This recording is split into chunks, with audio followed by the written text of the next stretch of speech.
Баршаңызға қайырлы күн. Бүгін 29 шілде 2026 жыл. Біз бүгін баспасөз конференциясын өткізіп жатырмыз.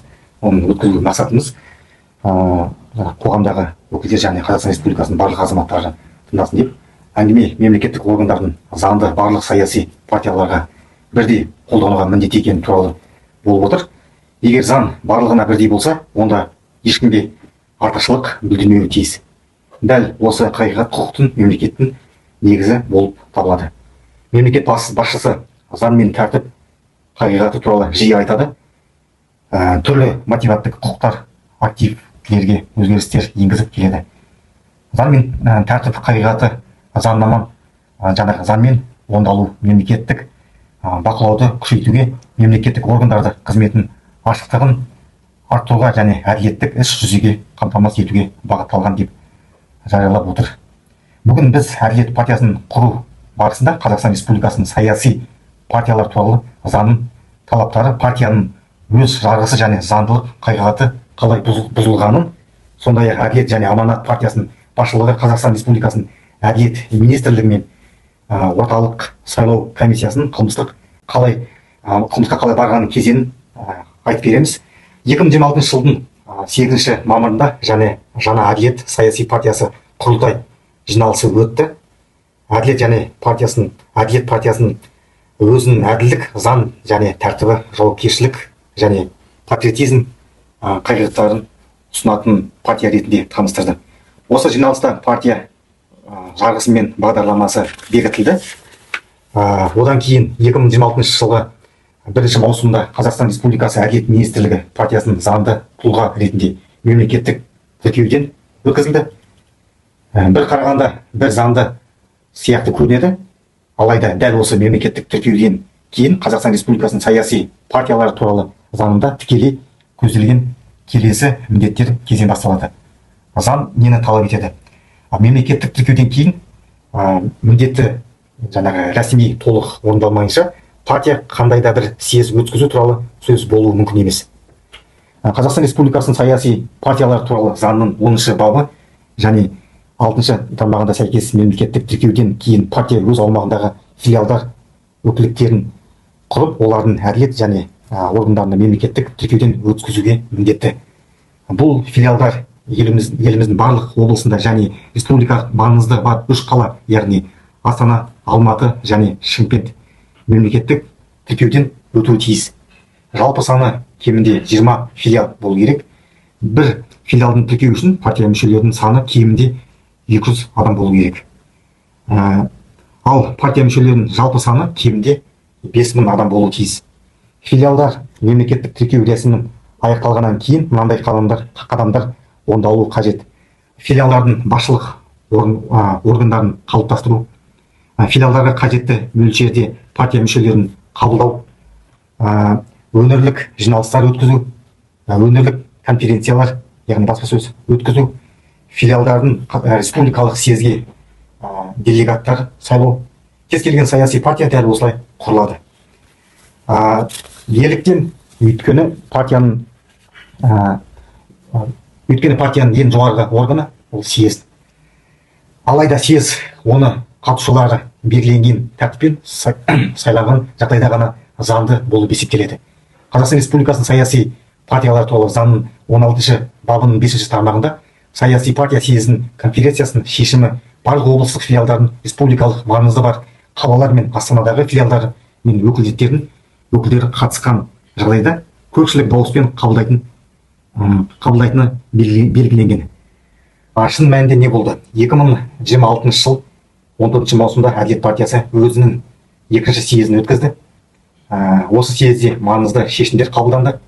Атап айтқанда, Аманат партиясымен бірге туралы, сондай-ақ Аманат партиясының филиалдарының негізінде Әділет партиясының филиалдарын құру туралы еш шешім қабылданды. Алайда ең басты сұрақ туындайды: бұл съезге кімдер қатысты? Өйткені сол уақытта заңды түрде тұлғаларға филиалдар әлі болған жоқ. 17 облыстық филиалдың және республикалық маңызы бар қалаларда 3 филиал тіркелмеген болатын. Өңірлік конференциялар өткізілмеген. Егер өңірлік конференциялар мен және жиналыстар өткізілмесе, онда съез делегациясы да сайлаған жоқ деп есептеледі. Бүгін 29 шілде, мен Марат Мұсабаев, Алға Қазақстан тіркелмеген партиясының ұйымдастыру мүшесімін.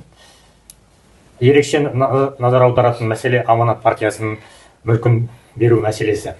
Жарияланған ақпаратқа сәйкес, жаңа партияға жалпы құны 100 миллиард теңгеден асатын мүліктік және қаржылық активтер берілген. Жоғарыда айтқанымыздай, екінші съезд заңсыз болғандықтан бұл активтердің әлі толық заңды түрде қалыптаспаған әділет ұйымына берілуінің заңдылығы да күмән туғызады. Сондықтан біз құқық қорғау органдарынан жоғарыда көрсетілген барлық фактілер бойынша қылмыстық іс қозғап, жан-жақты тергеу жүргізуді талап етеміз. Біздің талап бір ғана: Қазақстанда заңның үстемдігі қамтамасыз етілуі тиіс. Біз мыналарды талап етеміз: Әділет партиясының екінші съезінің заңдылығын жою, Қазақстан Республикасы Әділет министрлігінің лауазымды тұлғаларын қылмыстық жауаптылыққа тарту, Әділет партиясының заңсыз бекітілген партиялық тізімінің күшін жою, Аманат партиясының мүлкін заңсыз беру фактісі бойынша кінәлі тұлғаларды қылмыстық жауаптылыққа тарту, Әділет партиясының заңсыз мемлекеттік тіркелуінің күшін жою. Осылайша жоғарыда баяндалған мән жайлар мыналарды көрсетеді. Құны 100 миллиард теңгеден асатын Аманат саяси партиясының мүлкін иемдену мақсатында басшылар мен лауазымды тұлғалардың қылмыстық қатысқандық белгілері бар екенін, жаңадан құрылған Әділет партиясының партиялық рәсімдерді қолдан жасау және формальды түрде өткізу фактілерінің бар екенін, Қазақстан Республикасы Әділет министрлігінің Әділет партиясын заңсыз мемлекеттік тіркеуден өткізгенін, Қазақстан Республикасы орталық сайлау комиссиясының Әділет партиясының құрылтай сайлауының заңсыз жібергенін, қатысы бар тұлғалардың әрекеттері Қазақстан Республикасы қылмыстық кодексінің мынадай баптары бойынша саралануға тиіс. Бірінші, Қазақстан Республика қылмыстық кодексінің 263 бабында көзделген қылмыстық қоғамдастықты құру және оған басшылық жасау. Сондай олардың арасында жетекші орын алатын адамдарды осы әрекеттерді жасауы, мүлкі тәркіленіп 12 жылдан 15 жылға дейінгі мерзімге бас бостандығынан айырылу жазаланады. Қазақстан Республикасы құқық кодексінің 189 бабына көзделген сеніп тапсырылған бөтен мүлікті қылмыстық топпен және аса ірі мөлшерде иемденіп алу немесе ысырап ету, ұрланған мүліктің 3 еселенгеннен 5 еселенгенге дейін мөлшерінде айыппұл салуға не мүлкі тәркіленіп 7 жылдан 12 жылға дейінгі мерзімге бас бостандығынан айырылу, белгілі бір лауазымдарды атқару немесе белгілі бір қызметпен айналысу құқығынан 10 жылға дейінгі мерзімге айыра отырып немесе онсыз жазаланады. Ал осы баптың 3 бөлігінің 2 тармағында көзделген жағдайларда белгілі бір лауазымдарды атқару немесе белгілі бір қызметпен айналысу құқығынан өмір бойы айыра отырып жазаланады. 3. Қазақстан Республикасы құқық кодексінің 190 бабында көзделген алаяқтық, яғни бөтен мүлікті алдау немесе сенімді теріс пайдалануға жолымен, сондай-ақ оған құқықты қылмыстық топпен және аса ірі мөлшерде иемдену, ұрланған мүліктің 3 еселенгеннен 5 еселенгенге дейін мөлшерінде айыппұл салуға не мүлікті тәркіленіп 5 жылдан 10 жылға дейінгі мерзімге бас бостандығынан айыруға, белгілі бір лауазымдарды атқару немесе белгілі бір қызметпен айналысуға құқығынан 10 жылға дейінгі мерзімге айыра отырып немесе онсыз жазаланады. Ал осы баптың 3 бөлігінің 2 тармағында көзделген жағдайларда белгілі бір лауазымдарды атқару немесе белгілі бір қызметпен айналысу құқығынан өмір бойы айыра отырып жазаланады. 4.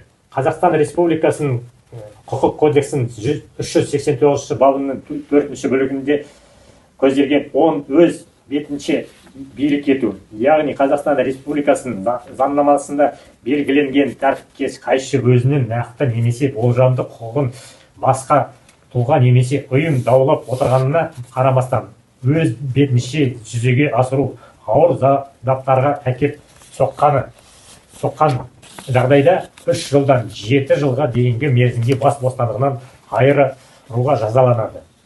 Бесінші, Қазақстан Республика құқық кодексінің 250 бабында көзделген өкілеттіктерді теріс пайдалану, 4000 айлық есептік көрсеткішке дейінгі мөлшерлерде айыппұл салуға не сол мөлшерлерде түзеу жұмыстарында тартуға, не 1000 сағатқа дейінгі мерзімге қоғамдық жұмыстарға тартуға, не 4 жылға дейінгі мерзімге бас бостандықтан шектеуге, не дәл сол мерзімге бас бостандығынан айыру мүлкін тәркілей отырып немесе онсыз жазаланады. Бүгін әңгіме бір саяси ғана партия туралы болып отырған жоқ. Бүгін әңгіме азаматтардың мемлекеттік институттарға деген сенімі туралы болып отыр. Егер заңды бір рет айналып өтуге болатын болса, ертең оны тағы да айналып өтуге болады. Егер мемлекеттік органдар айқын заң қайшылықтарына көз жұма қараса, онда заңның барлығына бірдей қолданылатынына мүмкін күмән туындайды. Сондықтан біз қоғам, бұқаралық ақпарат құралдарына жүгінеміз. Бүгін біздің тарапымыздан Қазақстан Республикасы Бас прокуратурасына, Қазақстан Республикасы ұлттық қауіпсіздік комитетіне және Қазақстан Республика ішкі істер министрлігіне тиісті арыздар жолданды. Сонымен қатар жоғарыда баяндалған мән жайларға толық әрі объективті тексеру жүргізіп, кінәлі тұлғаларды жауапкершілікке тарту туралы талаппен Қазақстан Республикасының Конституциялық сотына да өтініш берілді. Сондай-ақ Қазақстан Республикасы Әділет министрлігінің шешіміне және Қазақстан Республикасы орталық сайлау комиссиясының әрекеттеріне қатысты сотқа талап арыздар берілді. Сөз соңында Қазақстан азаматтарына мынаны айтқымыз келеді. Егер сіз әділеттікті қолдайтын болсаңыз, құқық қорғау орындарына және сотқа жүгініңіздер, заңның сақталуын талап етіңіздер. Барша Қазақстан бойынша сотқа жүгініп, заңның сақталуын талап етіңіздер. Үнсіз қалмаңыздар. Назарларыңызға көп рахмет.